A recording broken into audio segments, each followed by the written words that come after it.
a red flag flying here. Hello and welcome to the Social Ties. Today we have with us somebody really special, and I'm excited that she's been able to find the time to join us, the wonderful Kate Flannery. Hello, Kate. Hi. How are you? What a lovely introduction. Thank you. I'm fine. Yeah.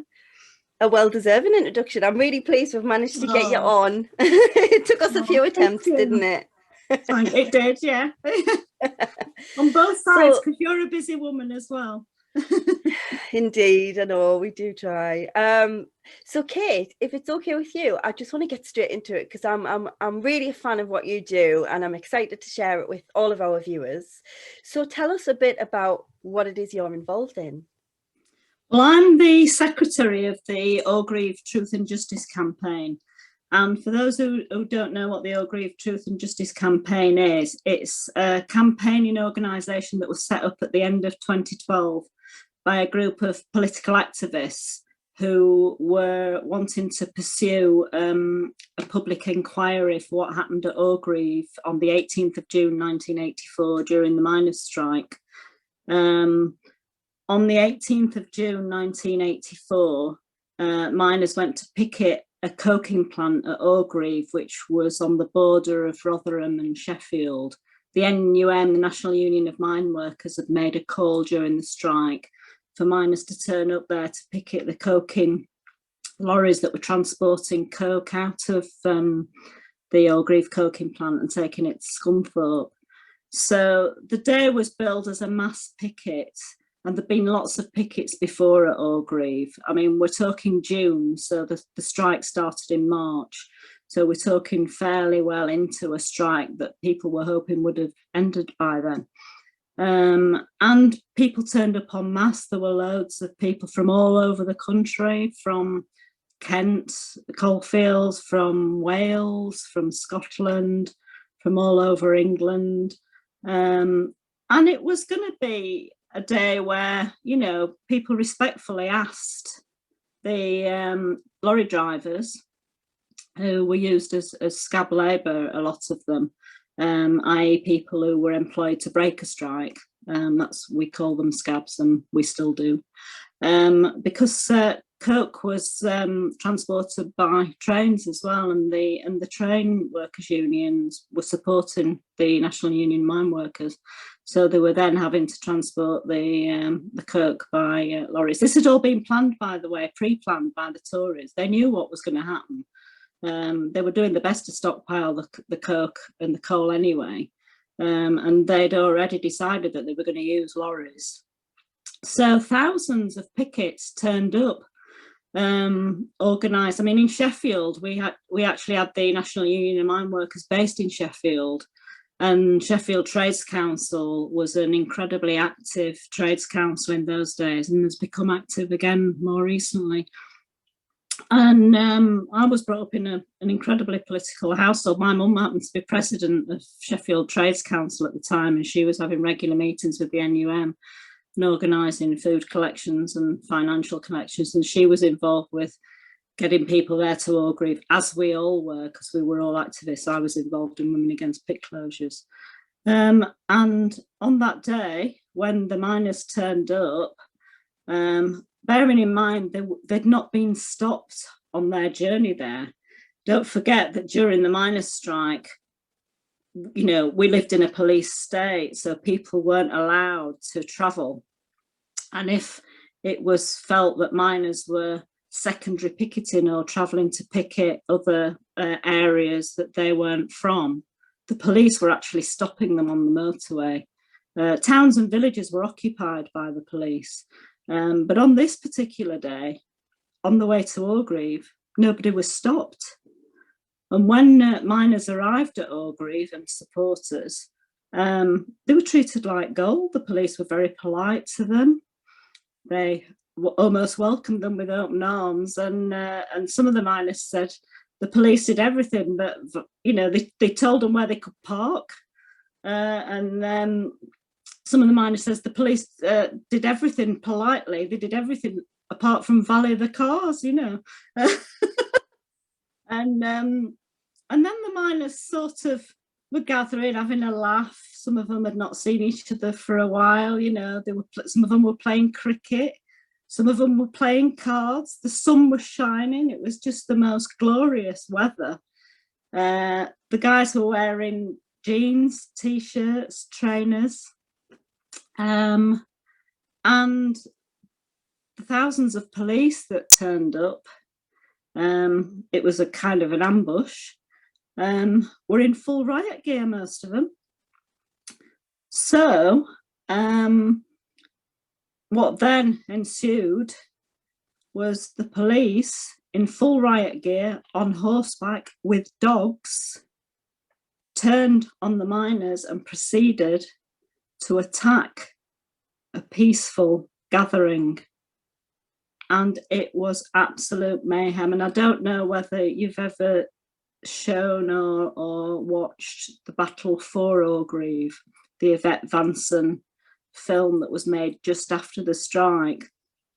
But I'd really, really recommend a session watching The Battle for Orgreave and some kind of discussion after that, because it really tells the story incredibly clearly about what happened that day. And actually, it's so upsetting that it's the kind of film some of it you have to watch through your fingers or behind the settee. The fact that it's real makes it even more upsetting.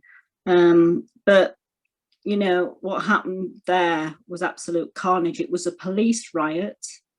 The police attacked miners indiscriminately. It was pre-planned. We know it was pre-planned because we knew about the Ridley plan to plan for this kind of demonstration. And they indiscriminately started attacking the miners and arresting them. And when they were carted off to the local police stations, and this is miners from all over the country, not just miners from around the Sheffield area, you know, bearing in mind what I'd said before, that miners had travelled from all over Britain. They chucked them in police cells when really a lot of them should have been in hospital. And Gareth Pearce, who was one of the solicitors at the time, who was called to go and try and support legally the miners, she said at the time, I wished I'd have been a doctor and not a lawyer, because a lot of these miners were so badly injured. Now, bearing in mind that there were a lot of miners who had not turned up to Orgreave because they weren't allowed to turn up to Orgreave, because these were miners who'd had similar treatment in their own towns and villages where the police had set upon them. Orgreave's an example of what happened during the strike. It's not the only thing that happened during the strike, and we used it to focus what the whole strike was about, really. But there was something quite specific about that day, and something more sinister and more pre-planned about that day in terms of there being such a large number of people there, such a large gathering of thousands and thousands of miners and thousands of police.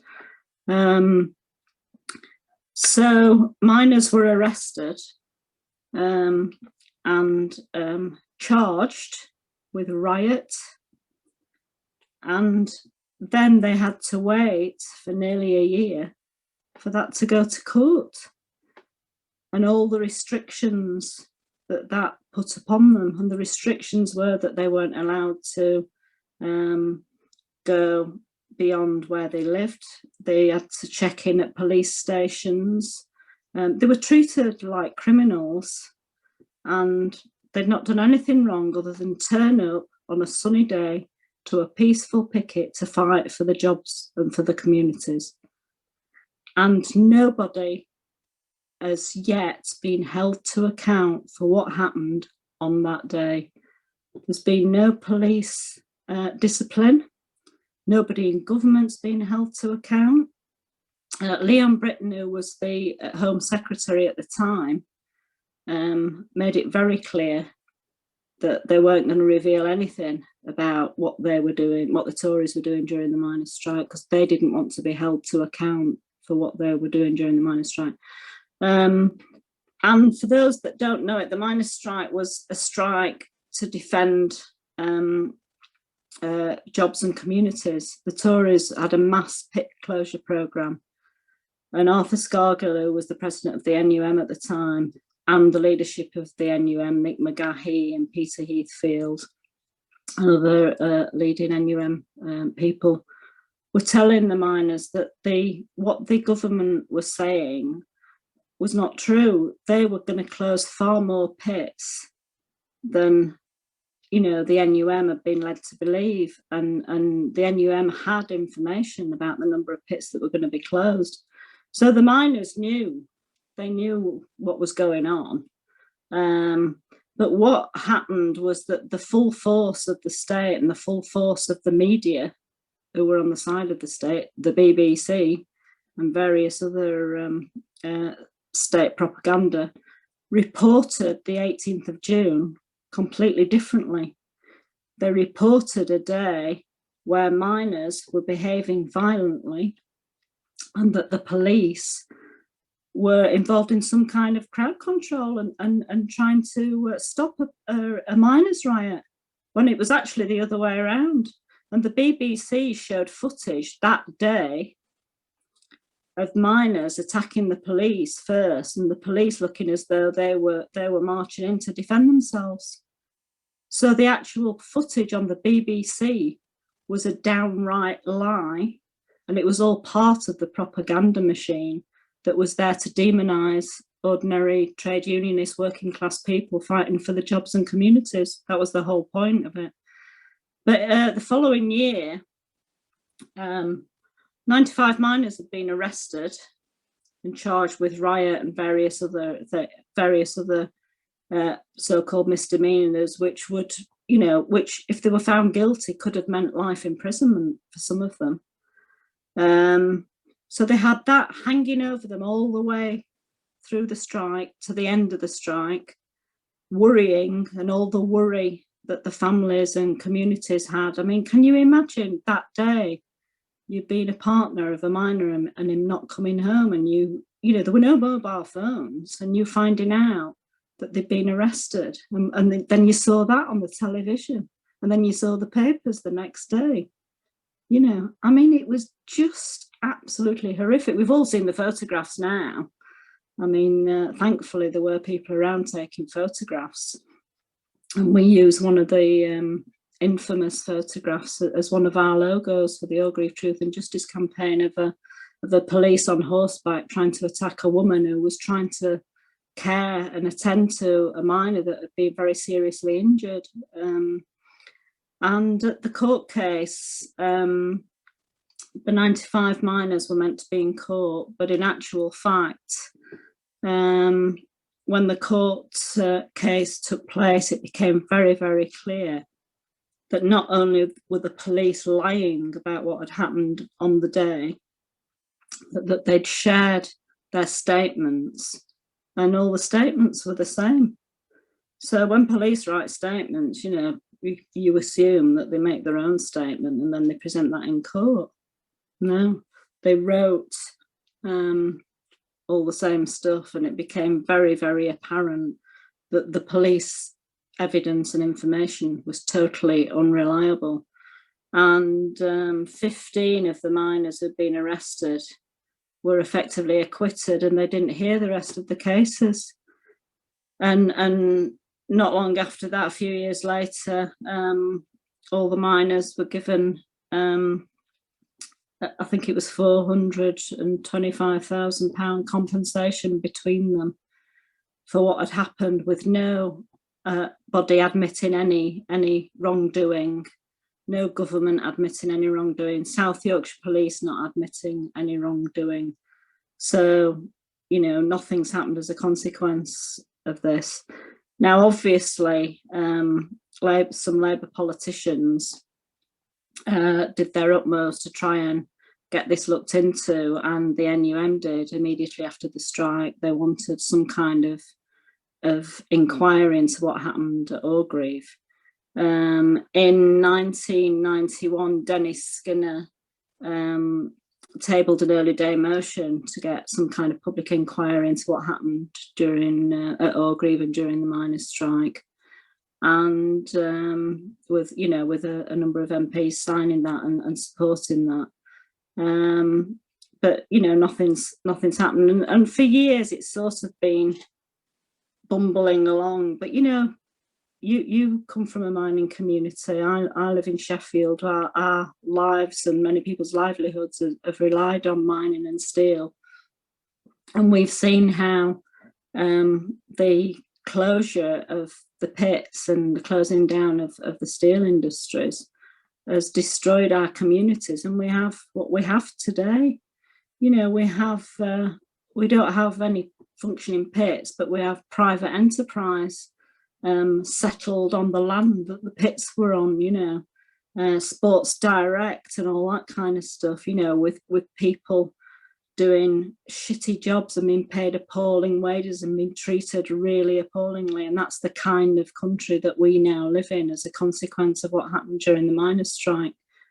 And Arthur Scargill and the NUM and various political people at the time were saying this was what was going to happen, and they were absolutely right. You know, they weren't prophets, as in biblical prophet. They were just saying what was going to happen because it was so obvious. That was the absolute obvious outcome of the Tory pit closure programme. But people have been struggling ever since, you know. I mean, there are people who are still incredibly traumatised by what happened to them that day. There are people who are obviously traumatised by losing the jobs and the livelihoods, and many people were blacklisted. But there are also people who are traumatised because they were physically harmed, you know, they were attacked. And some have got lifelong injuries, physical lifelong injuries, and mental health lifelong injuries. And the other terrible thing about all this is that a lot of these miners are dead. You know, a lot of people have died. It was 37 years ago, and nothing's happened as a consequence. There's been no accountability whatsoever. So when the Hillsborough Independent Panel outcome happened, a group of people met to respond to see if they could do something about what had been happening during the miners' strike, and that's when the Orgreave Truth and Justice campaign was established at the end of 2012, and we've been active and campaigning ever since, really. What's also happened, of course, is that there has been the release of various papers connected to the miners' strike. And the Home Affairs Select Committee have been involved in trying to get those papers released. We've been involved in writing to the Home Office and to various Home Secretaries. As you know, the Home Secretaries change fairly frequently. In 2016, the campaign had already met with Theresa May when she was Home Secretary. And then, of course, as you know, she became Prime Minister and Amber Rudd became Home Secretary. And in 2016, Amber Rudd refused to hold any kind of public inquiry into what had happened at Orgreave. She'd got all the evidence, all the papers. We'd presented a legal document to Theresa May that Amber Rudd sat on for a while. It became very clear that Amber Rudd hadn't even read it.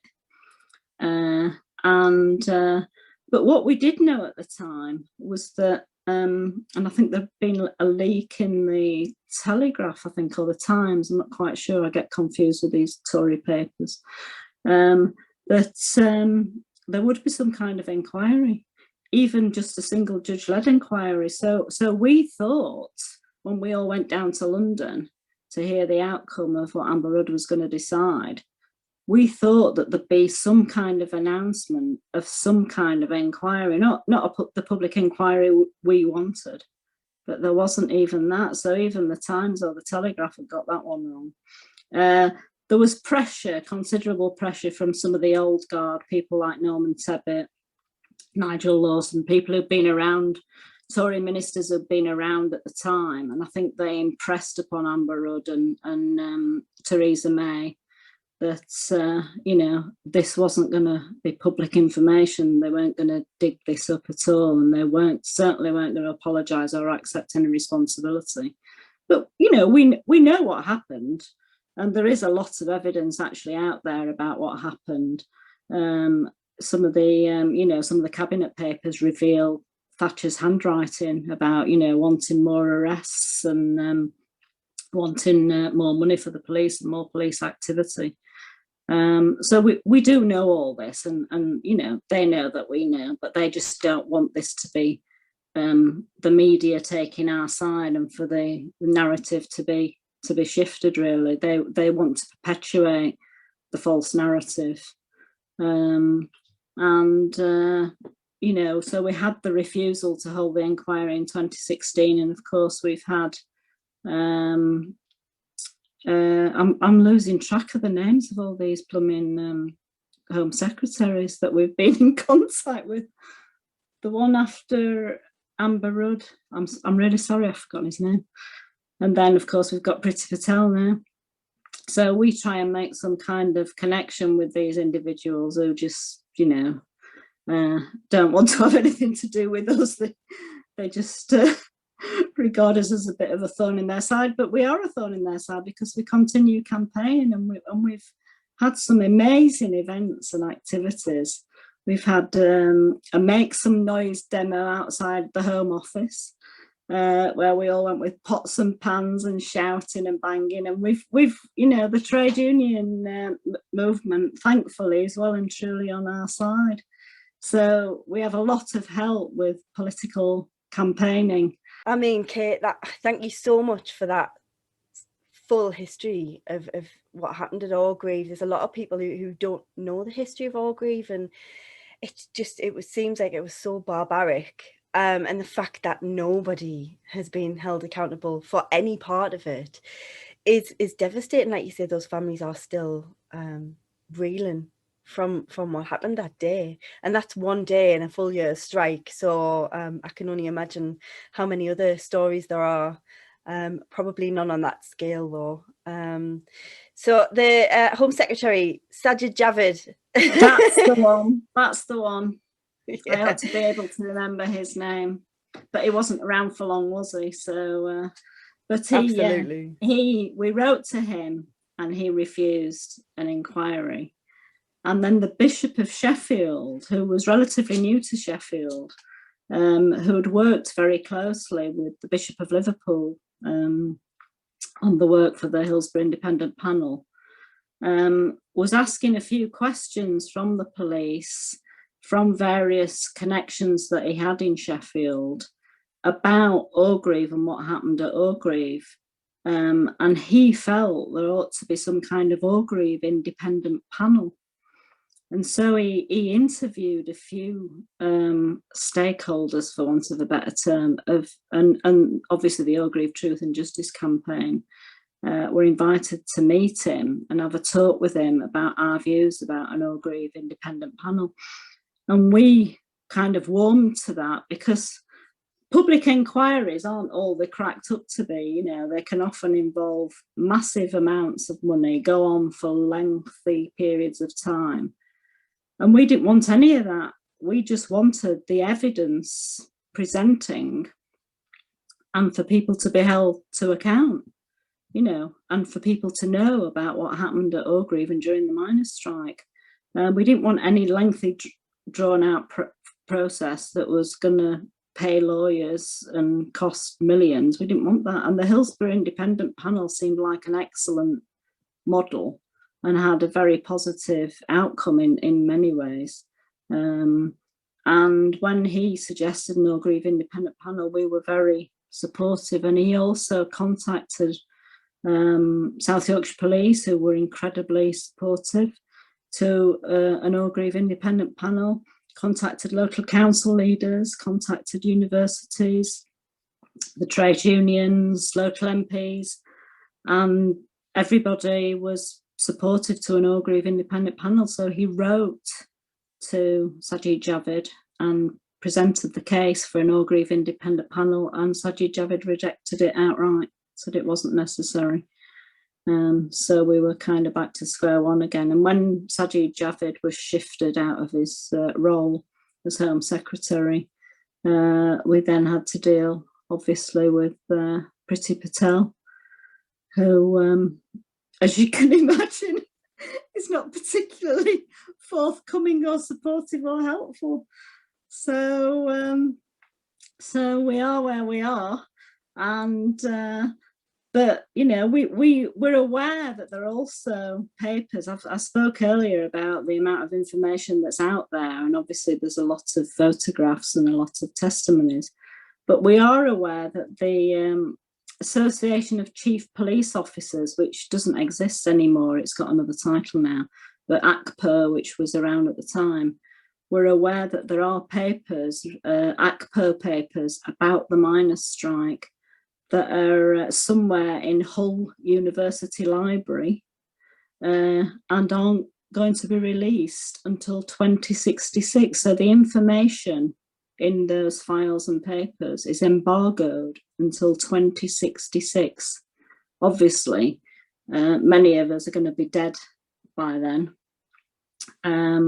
So that could be real crucial information that we would want. And in actual fact, the Labour Party, led by Jeremy Corbyn, ensured that an Orgreave inquiry was in the Labour manifesto, and the current leadership have said they're going to stick to that if they ever get elected. So Jeremy Corbyn was very keen to look at releasing as much information as possible and look at some kind of inquiry. But you know, we're in a terrible situation politically with the government and with the restrictions on our human rights. I mean, what's happening now is as people may or may not be aware, but there's been a hearing about the spy cops and what the security services have been doing to us as trade unionists for years and years and years.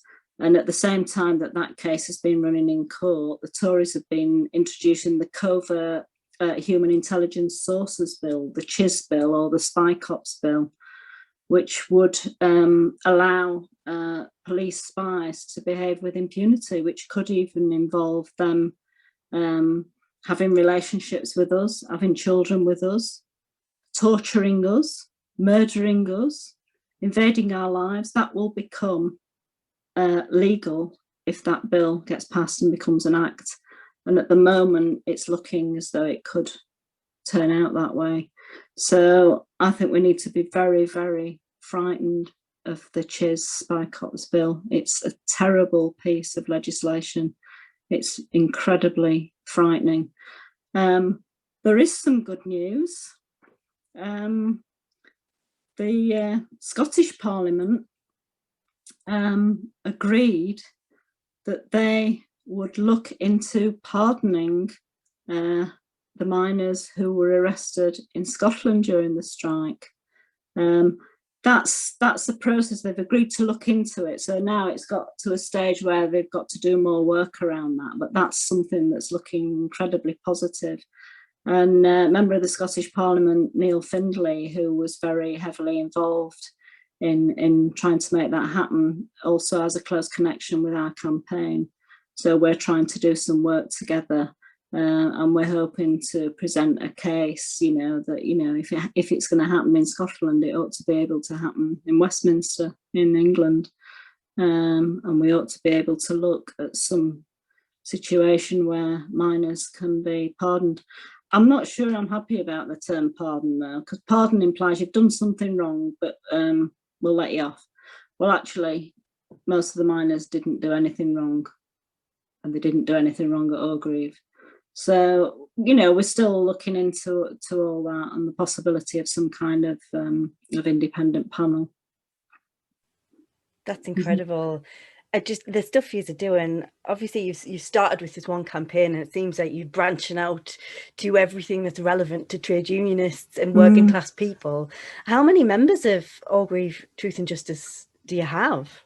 Well, we're not a delegated body. We're a group of volunteers, basically. And before the pandemic, we were meeting on a monthly, bi-monthly basis, and we'd probably have about 15 or 20 at the meeting, probably 15 really. And then we've got an exec, a core group of about 5 or 6 people that do a lot of the organising. But because we've got so much support, and because everybody's really busy, when we put on events and activities, it's then that, you know, it kind of lifts all our spirits, and that's the kind of support we get, and that's the kind of support we want, really. We've got local authorities, local Labour councils passing resolutions and writing to the Home Secretary asking for an inquiry.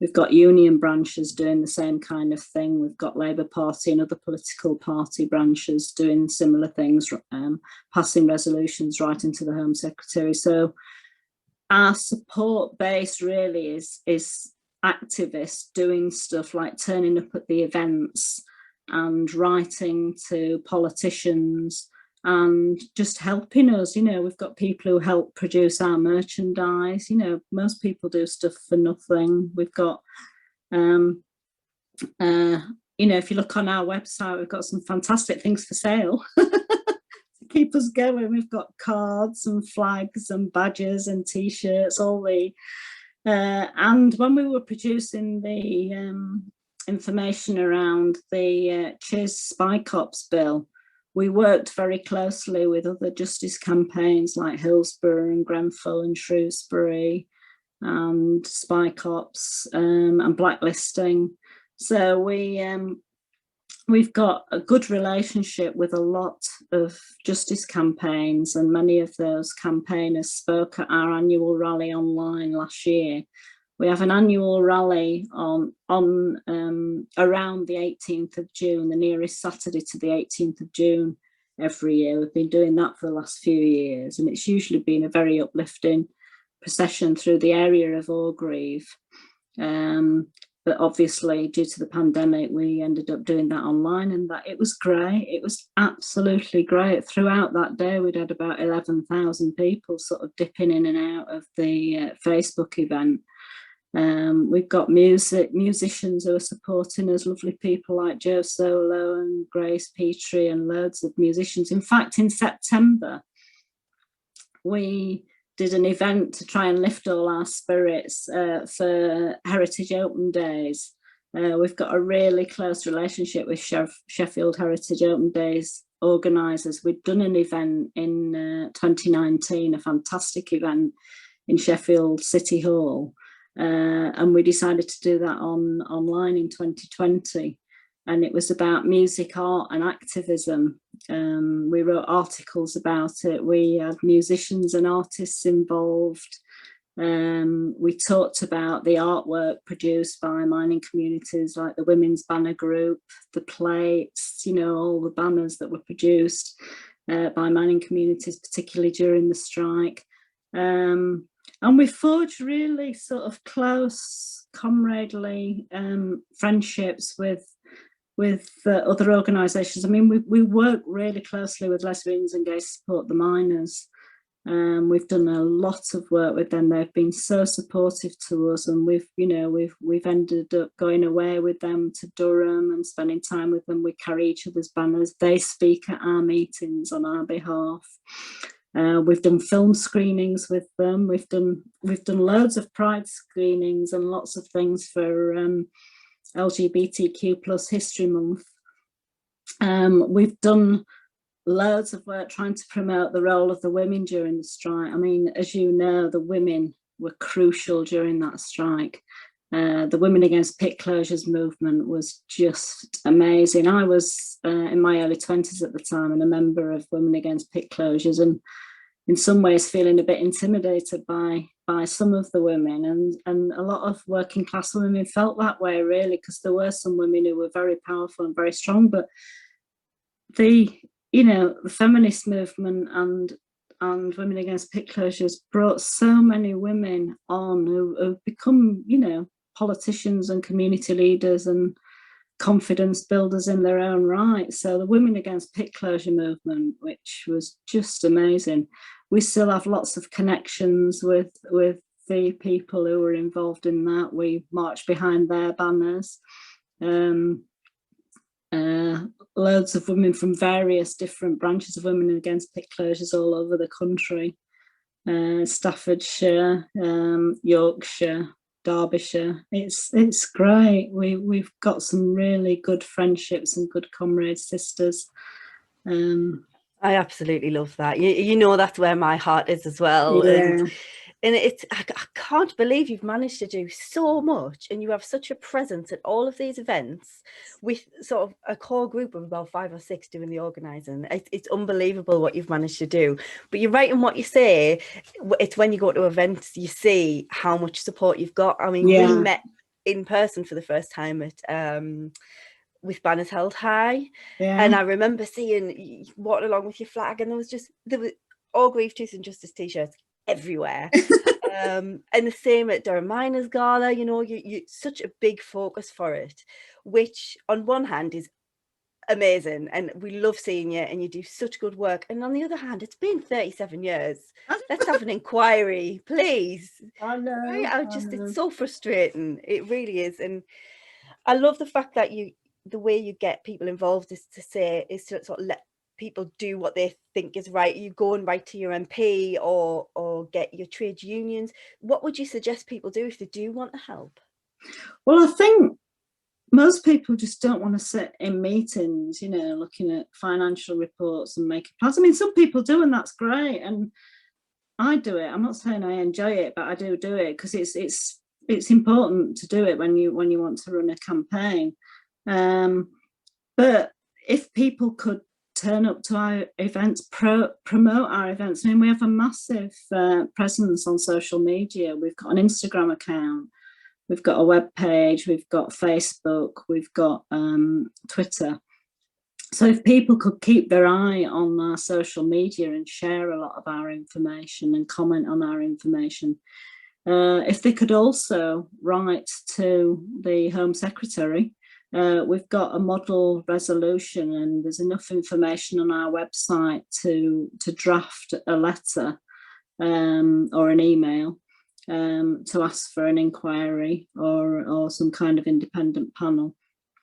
But just kind of keep a lookout for us, really, and invite us to your meetings, because we've done some really great meetings and some really uplifting events as well. It's such a difficult area, you know. As I said earlier on, there are people whose lives were traumatized by what happened during the miners' strike, and it's absolutely heartbreaking. And a lot of our comrades and friends are still really, really struggling.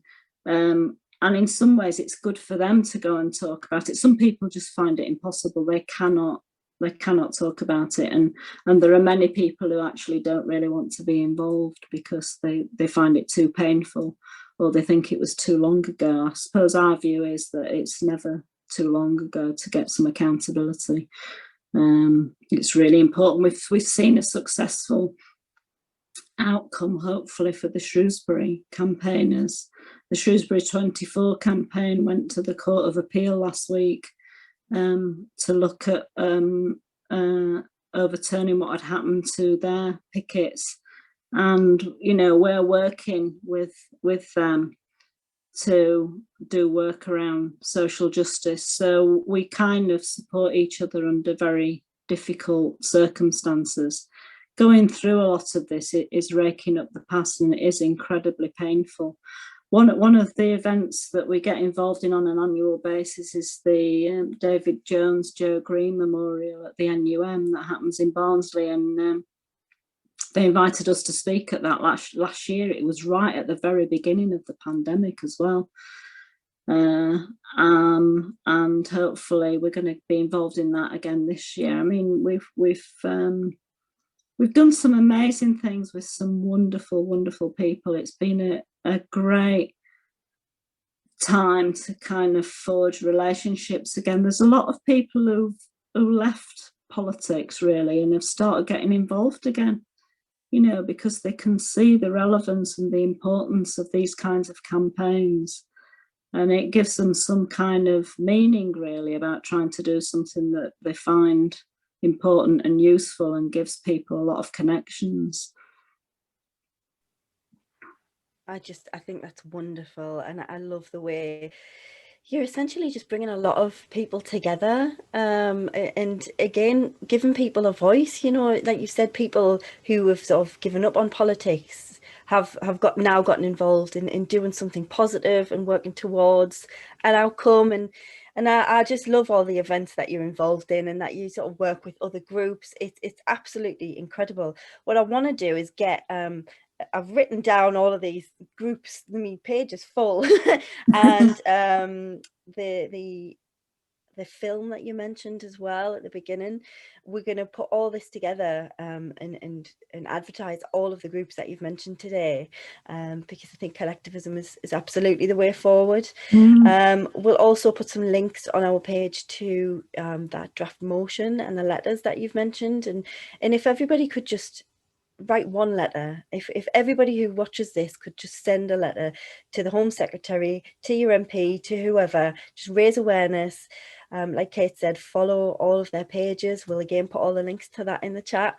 It's so important, and strangely, probably now with the pandemic and the way, as you mentioned, people are being treated in workplaces at the minute, is perhaps even more relevant now than it has been over recent years. And so I would absolutely encourage everybody to get involved. And I'm going to stop ranting on now, Kate, and just say thank you so much for coming and talking to us today. It's been an absolute honour, and it's great to be able to let more people know about the great work that we're doing and the great work that other organisations and people are doing as well.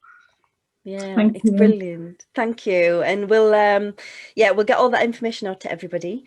Don't forget, the nearest Saturday to the 18th of June, there will be an Orgreave Truth and Justice event. Make sure you go to that, whether that is probably online, the way things are looking. And it just remains for me to say thanks again to Kate. You've been watching The Social Ties. Please like, share and subscribe. Keep the red flag flying there.